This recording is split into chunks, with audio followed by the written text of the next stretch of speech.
Welcome back. You tune into Mass Effect Noon, and well, we now have a management joining us. And remember, Quess Corp had announced a three-way demerger of its diversified businesses, which will result in three separately listed entities. Now, the two entities that are about to list are Digitide Solutions and Blue Spring Enterprises. The record date for the demerger has been set on the 15th of April, and the shareholders of Quess Corp will receive shares of Digitide and Blue Spring, which will, mirror the existing shareholding patterns. And both the companies, Digitide and Blue Spring, are expected to commence trading on BSE and NSE in the next 2 months, of course, subject to regulatory approvals. But now we're joined by Guruprasad Srinivasan, who's the CEO and member of the founding team of Quess Corp.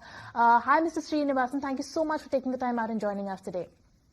Thank you so much. Thanks for having us on the show. Mr. Srinivasan, firstly, tell us how will this demerger into three separately listed entities, how will it unlock investor value? Also, how will it improve operational efficiencies? And what is going to be the strategic plan for the three companies going ahead? Sure. So first and foremost, happy to share that we are very thankful for the entire NCLT process. We were able to get this entire demerger process, concluded exactly in 1 year. So thanks for the efficiencies that came in handy for us. First and foremost, demerger is done basis to bring in a much more sharper focus to each of our platforms that we were operating into. Number two, it also helps us to bring the corporate structure simplification.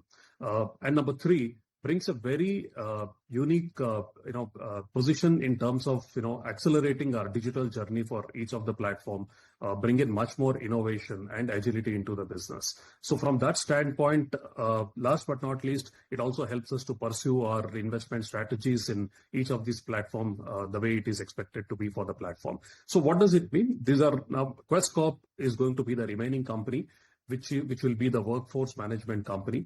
Digitide Solution will be the tech services company, and we have Blue Spring, which is infra services company. So each of these entities catering to three different market segments, and yet continues to invest on its digital journey as we move forward.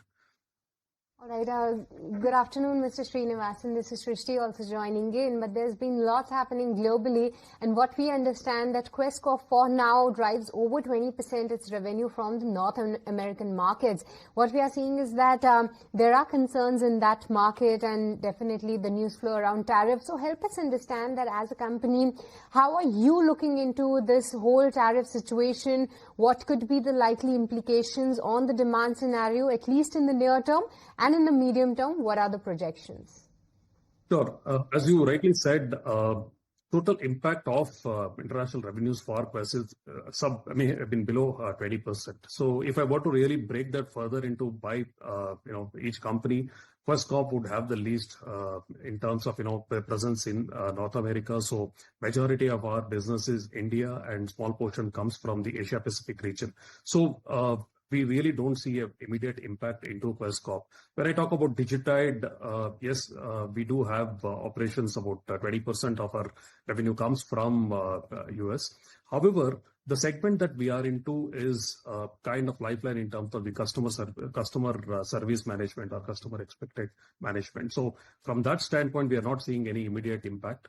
It's more of, I would say, a kind of most required kind of service which we are working with our customers in terms of catering to. However, the third platform is Blue Spring, which is completely India story for us. So that has a direct impact or the direct growth of how the Indian real estate or the entire capex investment is going on, which is really good. So we are still seeing a lot of capex investment happening in India. So from that standpoint, Blue Spring would have probably negligible impact. To some extent, it will definitely indirectly impact, not a direct impact. For example, the consumer, the first hit is going to be on the consumer side. So we might see our staffing business probably, may little take an impact in terms of lesser deployment for Q4 and Q1, which we are experiencing. So it would be interim on a short term, but definitely, I think Q2 onwards, it should set back in terms of the local demand as far as we are concerned, because we have festivities around, the season is around. e-com is going to boom between Q1 and Q2. So I'm sure, I think, it's interim and Q2 should be fine for us. Srinivasan, let's talk about Digitide because you have set some lofty targets. Let's talk about your outlook for revenue and EBITDA because the targets that you set for it was $1 billion for Digitide from the $280 million target. What will drive this growth, and when do you hope to achieve this? So that's a long-range plan that we have given. By 2030 is where we expect this business to aspirationally go towards $1 billion buy size. So having said that, we are building the blocks to reach there. So some part of it, I would say about doubling from where we are would happen organically, and there would be some inorganic as well as we move forward. So combination of both is where we are going to get to $1 billion. However, this business grows at an average revenue growth of about 12 to 13% in early teens. But however, their EBITDA growth would be non-linear. They would grow about 15 to 16%. So from that standpoint, we are probably slated well to reach what we have committed for.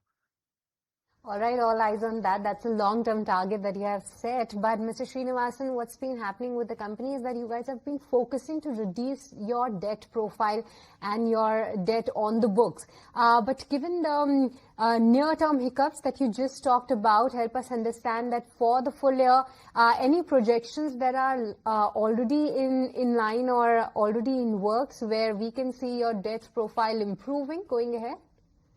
So if you look at our this year performance itself, debt profile has improved dramatically. We started at almost about 300 crores and we are down to about 240 crores by Q1. We have almost repaid about 146 crore of debt in last 9 months, but that is for first 3 quarters. Some portion of that would be impacting, we would be repaying reducing in Q4 as well. When we enter now, the debt levels are almost negligible for each of the platform as well. So from that standpoint, we are doing well and our debt levels are extremely negligible. So we would continue to be that way as we move forward. So probably the aspiration is to get to, when we exit this year, we want to be a debt-free company. Finally, Mr. Srinivasan, what is your outlook in terms of the competitive intensity for your mainstay staffing business? So there are a few sectors which are doing extremely well. So for example, manufacturing is where we are seeing a lot of demand coming in, followed by BFSI, we are seeing demand coming in, plus retail continues to be still giving us the position. So between these two, we still continue to grow. However, the attrition rates are also pretty high. So at the moment where we are still backfilling a lot. So from competitive standpoint, if you look at, we have been adding almost about 100,000 people, associates every year, and we have been at a net add of about anywhere between 50 to 60,000. So FY24 would be slightly lesser than that, but FY26, I think we are slated again getting back to adding upward of about 75,000 headcount in a year. Srinivasan, with this we let you go on that. Really appreciate you taking the time out and speaking with us. Exciting times ahead for the company. So we'll watch out for that and hope to have you soon. Thank you so much. But with this, viewers, let's move on, and all eyes will be on the outcome of the 2-day monetary policy where another 20